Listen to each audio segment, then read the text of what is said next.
Bonjour à tous, nous allons chanter le 605.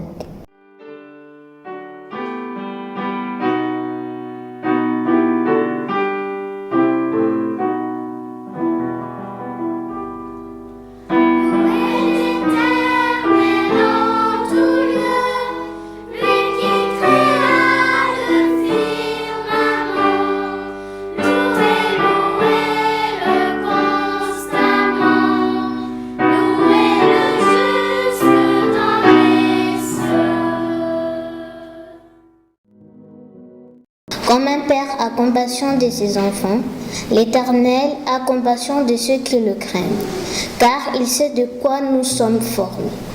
Il se souvient que nous sommes poussière. Bénissez l'Éternel, vous tous ses armées, qui êtes serviteurs et qui faites sa volonté. Bénissez l'Éternel, vous tous ses œuvres, dans tous les lieux. Béni soit l'Éternel. Amen. Je vous invite à incliner la tête pour la prière. Merci mon Dieu de nous avoir permis de nous réunir ici tous ensemble en ce sabbat. Veuille nous garder, nous protéger et permet que l'on puisse être attentif à ce qui va être dit ce matin. Au nom de Jésus, Amen. Bienvenue à tous, particulièrement aux enfants. Nous vous souhaitons un bon sabbat.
Service de fidélité.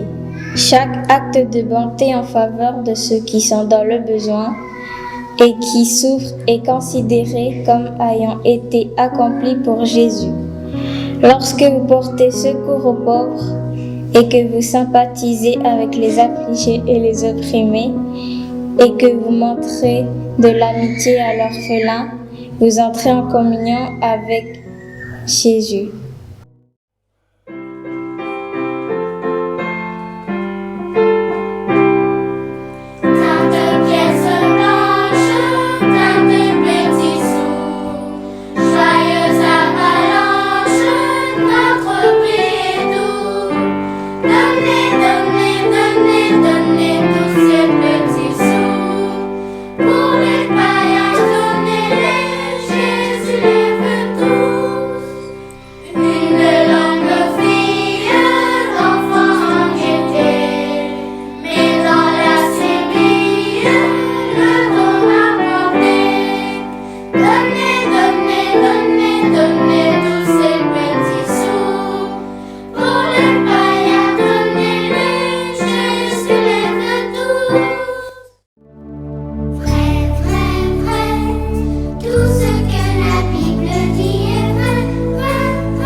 Une fête pas comme les autres.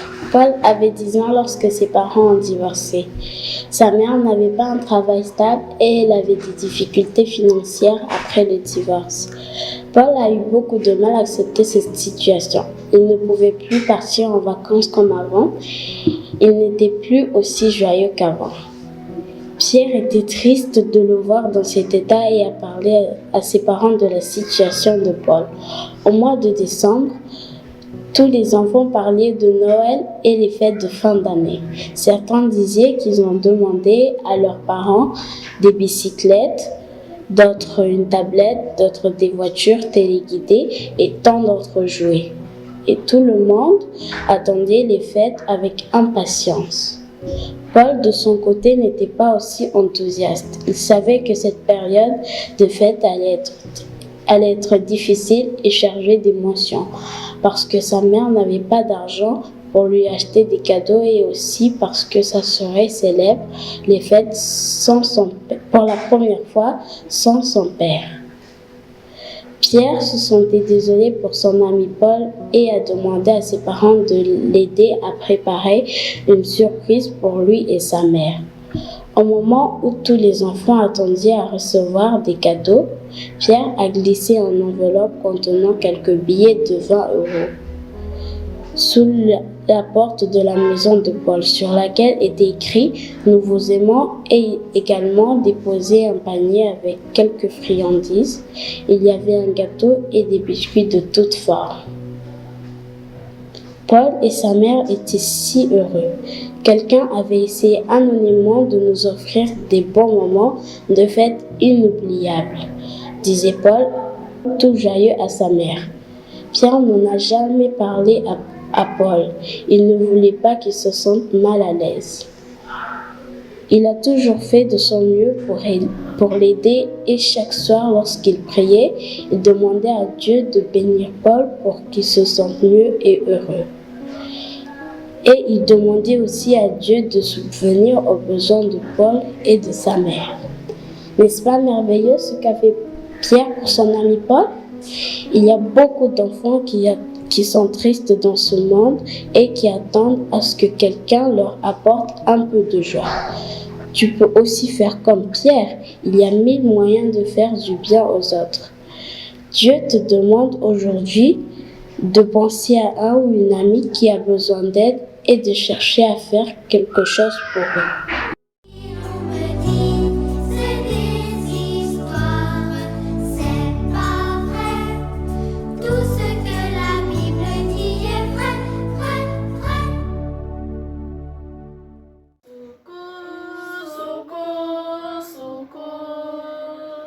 Litokana ensa mbinguni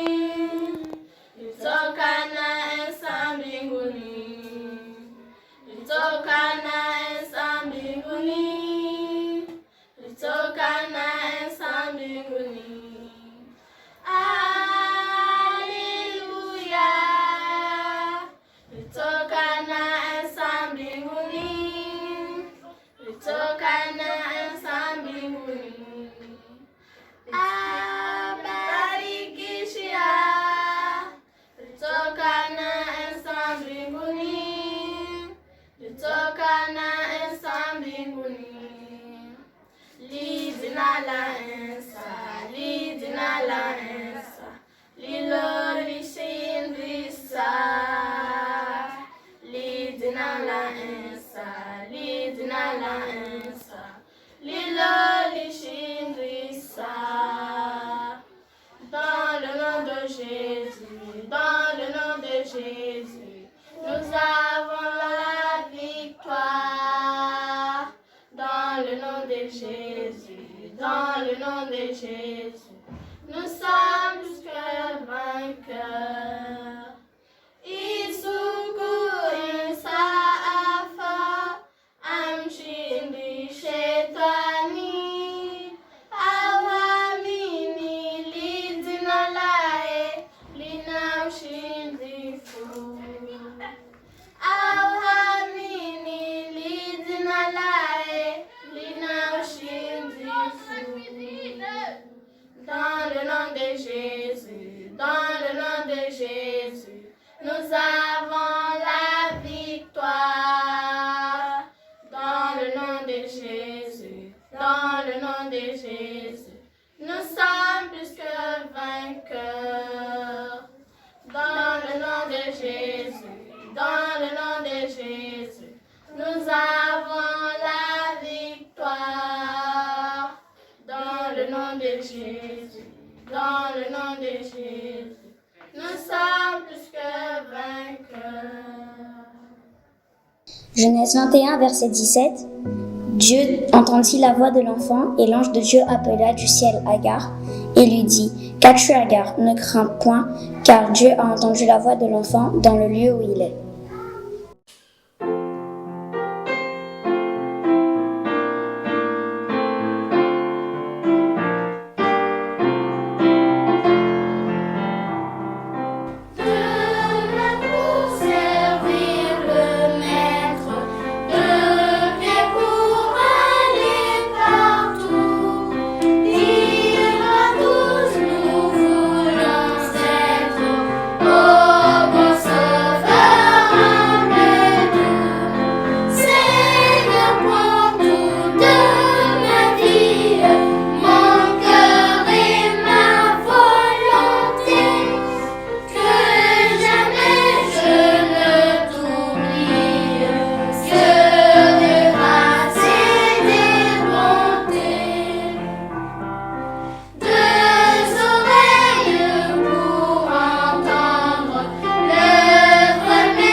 Le sermon de ce matin s'intitule « Tiens-le dans ta main ».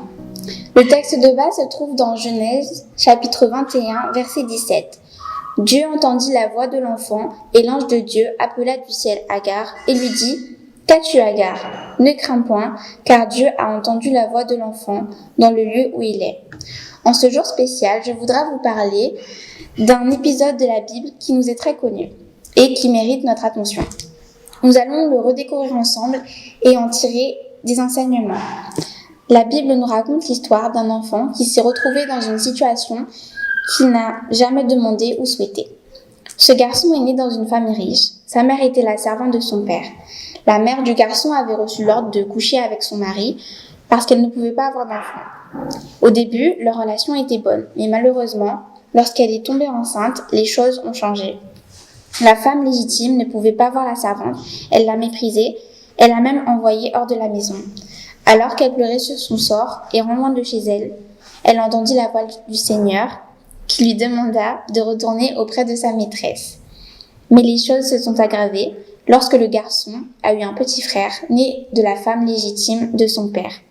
Tout a été chamboulé, il a été traité différemment de son frère. Son jeune frère a été privilégié. L'exemple qui est cité est que son frère, lorsqu'il a été sevré, a eu droit à une fête en son honneur. La belle-mère du garçon, qui avait maintenant un enfant, regardait le garçon avec dédain. Il n'avait pas le droit de rire, chacun de ses gestes était commenté. Et jusqu'à ce que la mère du garçon a décidé de renvoyer la mère et le garçon. Le père ne savait pas quoi faire, donc il a renvoyé la femme et son fils. Les deux se sont retrouvés dans le désert et la mère était triste de voir son enfant en danger de mort. La situation était très grave, mais Dieu est venu au secours de cet enfant. Je pense que vous avez deviné de qui il s'agit. Il s'agit de Ismaël, l'enfant à risque. Je voudrais que nous tirions 3 grandes leçons de ce texte dramatique de l'Ancien Testament. Souvent, nous nous attardons sur le verset 19 où il est dit que Dieu fera d'Ismaël une grande nation. Mais nous ne prêtons pas attention au traumatisme que cet enfant a vécu. Dans un premier temps, nous verrons que Dieu voit et entend la voix des enfants en danger. Nous vivons dans un monde où aujourd'hui, les enfants pleurent chaque jour, que ça soit à cause de l'abandon parental ou alors des pressions de la vie. Mais Dieu, il entend la voix de chacun de ses enfants. Nous allons lire au verset 17, où il est dit « Dieu entendit la voix de l'enfant, et l'ange de Dieu appela du ciel Agar et lui dit « Qu'as-tu, Agar ? Ne crains point, car Dieu a entendu la voix de l'enfant dans le lieu où il est. » Au verset 15 et 17, il est dit que Dieu a vu le garçon qui gissait misérablement sous un buisson du désert. Il a entendu sa voix. L'enfant était là, sans abri, sans défense. Est-ce que vous vous imaginez un enfant qui est dans le désert, qui a soif, il est presque au bord de la mort et sa mère le voit. Et ils pleuraient tous les deux.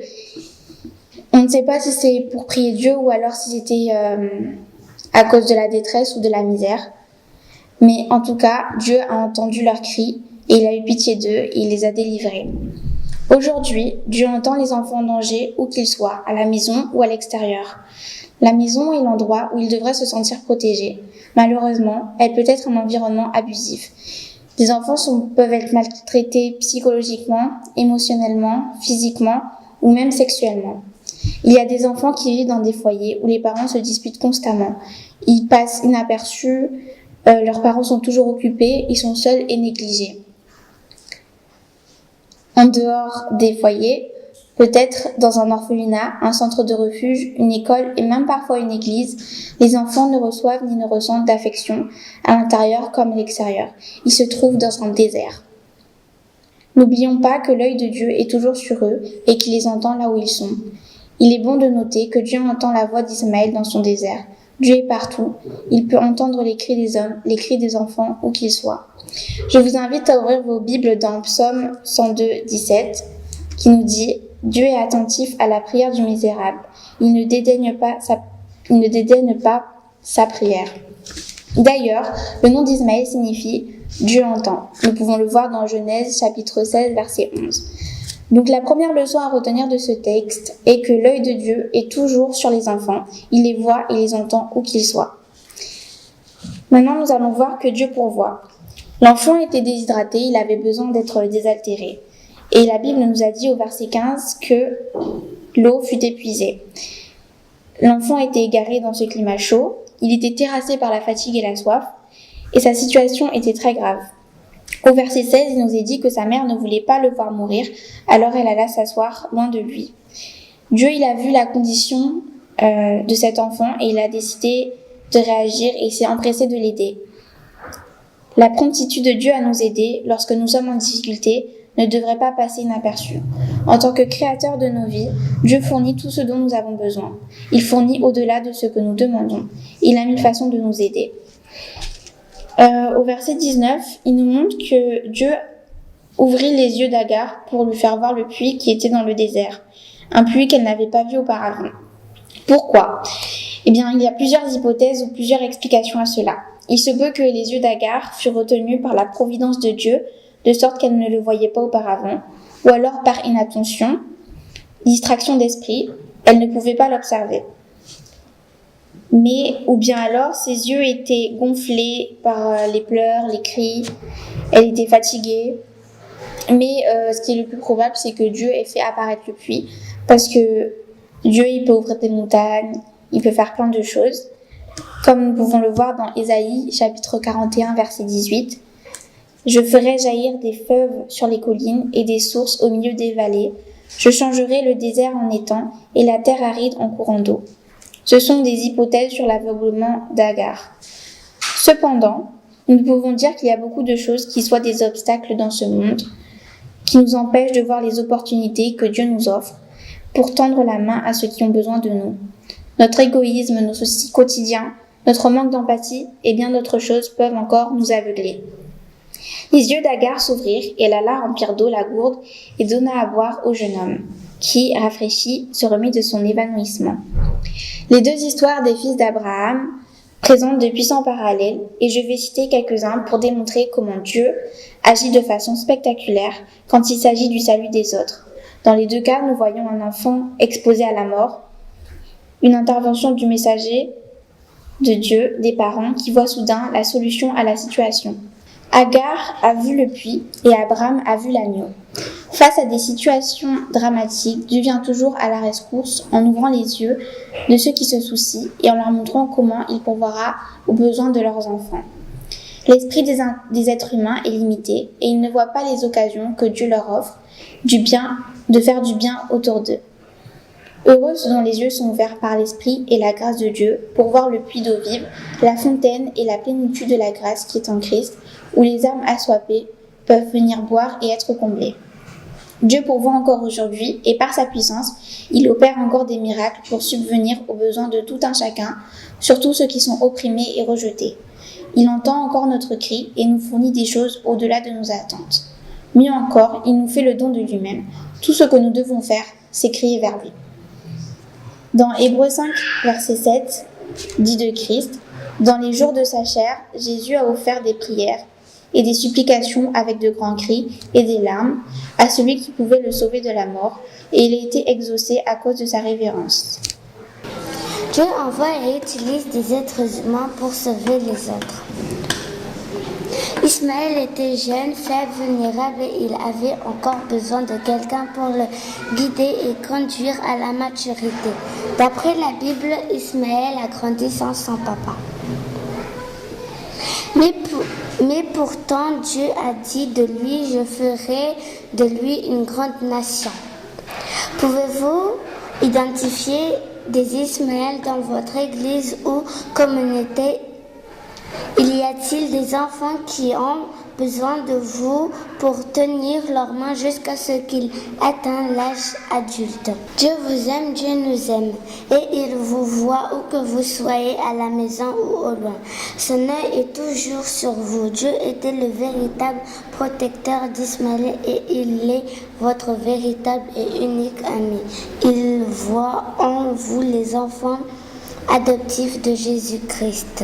Lorsque vous êtes angoissé ou déprimé, souvenez-vous que Dieu est toujours là, il vous voit et il vous entend.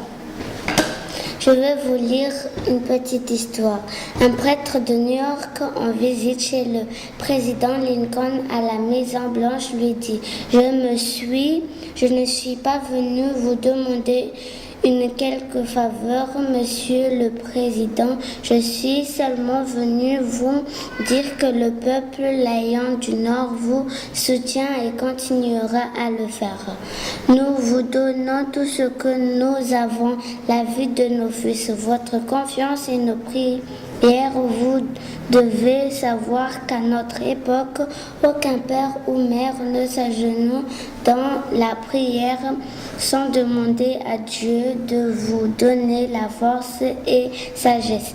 Les yeux débordent de larmes. Monsieur Lincoln a répondu « Sans ces prières, j'aurais hésité et peut-être échoué il y a longtemps. Que Dieu nous conduise vers les enfants vulnérables. »